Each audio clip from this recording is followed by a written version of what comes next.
ಇವಾಗ IPL ಎಂಥ ಸ್ಟೇಜಿಗೆ ಬಂದು ನಿಂತ ಅಂತಂದ್ರೆ ಫ್ಯಾನ್ಸ್ಗಳು ಬರೀ ಅವ್ರ ಟೀಮಿನ ಮ್ಯಾಚ್ ಅಷ್ಟೇ ನೋಡೋದಲ್ಲ, ಬೇರೆ ಟೀಮ್ಗಳದ್ದು ಮ್ಯಾಚ್ ನೋಡ್ಬೇಕಾಗುತ್ತೆ. ಯಾಕಂತಂದ್ರೆ ಅವ್ರ ಟೀಮ್ ಕ್ವಾಲಿಫೈ ಆಗ್ಬೇಕಂತಂದ್ರೆ ಬೇರೆ ಟೀಮ್ಗಳು ಸೋಲ್ಬೇಕಾಗುತ್ತೆ. ಅದ್ರಾಗ ಬೇರೆ LSG ಮತ್ತು MI ಎಲಿಮೆಂಟ್ ಆಗಿದೆ. ಅವ್ರಿಗಂತೂ ಅಂಜಿಕೆನೇ ಇರಲ್ಲ. ಅವ್ರು ಹಿಂಗೆ ಆಡ್ತಾರ, ಡೂ ಆರ್ ಡೈ ಎಲ್ಲ ಏನೂ ಅಲ್ಲ, ತಲೆಯಾಗ ಮಾನಸ್ ಹುಡುಗಾರ ಇರಲ್ಲ. ಅವ್ರಿಗೆ ಬರಬೇಕು, ಹೊಡಿಬೇಕು, ಮ್ಯಾಚ್ ಗೆಲ್ಬೇಕು. ಯಾಕಂತಂದ್ರೆ ಇವಾಗ ಎಲಿಮೆಂಟ್ ಆಗಿದಾರೆ ಅವ್ರ ಫ್ಯಾನ್ಸ್ಗಳು, ಮೊದಲೇ ಡಿಸಪಾಯಿಂಟ್ ಆಗಿದ್ದಾರೆ. ಇವಾಗ ಗೆಲ್ಲಿ ಅಂತಂದ್ರೆ ಅವ್ರು ಇದ್ದಿದ್ದಕ್ಕೆ ಮಾನ ಮರ್ಯಾದೆನೂ ಹೋಗ್ಬಿಡುತ್ತಾ. ಸೊ ಹಾಗಾಗಿ ಅವರು ಭಯ ಇಲ್ಲದೆ ಆಡ್ತಾರ. ಈ ಉಳಿದ ಟೀಮ್ಗಳು ಅಂದ್ಕೋತ ಹೆಂಗೆ ಆಡ್ತಾ ಗೊತ್ತಿಲ್ಲ. ಇವಾಗ ಮಾತ್ರ ಕ್ವಾಲಿಫೈ ಆಗಿದ್ದು ನಮ್ಮ RCB ಒಂದೇ. ನಾವ್ ಯಾರು ಹಂಗಲ್ಲೂ ಬದುಕಲ್ರಿ, ನಮ್ಗೆ ಯಾರ್ದು ಬೇಕಾಗಿಲ್ಲ.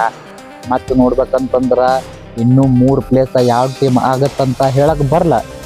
ಯಾಕಂತಂದ್ರೆ ಎಲ್ಲವಷ್ಟು ಪಾಸಿಟಿವ್ ಇದ್ರಾಗಿಲ್ಲ. ನೆಟ್ ರನ್ ರೇಟ್ ನಮ್ದು ಅಷ್ಟೇ +1 ಇರೋದು. ಯಾವುದ್ರೆ ಹೀನಾಯವಾಗಿ ಸೋಲ್ತಂತಂದ್ರೆ 16 ಪಾಯಿಂಟ್ ಇದ್ದಿರೋದು ಡಿಸ್ಕ್ವಾಲಿಫೈಡ್ ಆಗ್ಬೋದು.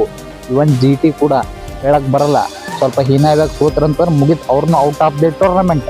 ಇವಾಗ ಏನಿಲ್ಲ ಅಂತಂದ್ರೆ ನಮಗಷ್ಟೇ ಮಜಾ RCBವರೆಗೆ ಮಸ್ತ್ ಕುಂದ್ರ ಟೇಬಲ್ ಟಾಪ್ 2ದಾಗ ಇರ್ತೀವಿ ನಾವು. ಹೆಂಗೂ ಯಾವ ಗೆಲ್ಲಿ ಯಾವ ಸೋಲ್ಲಿ ಯಾವ್ದು ಏನ್ಯಾಕ್ ಆಗಲಿ ಹಾಳಾಗಿ ಹೋಗ್ಲಿ, ನಮಗಷ್ಟೇ ಮಜಾ ಇರೋದು ಇವಾಗ.